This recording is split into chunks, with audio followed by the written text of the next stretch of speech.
Hello everyone, welcome back to LT Education. So today we'll be covering how to access the payslip of an employee.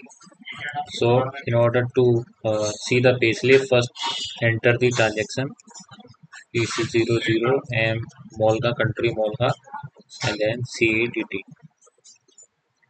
After entering the transaction, you will be able to see this screen. Enter the payroll area. In our case, it is like NA.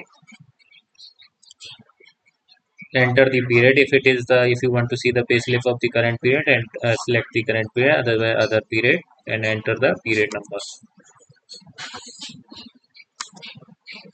and enter the person number of the employee.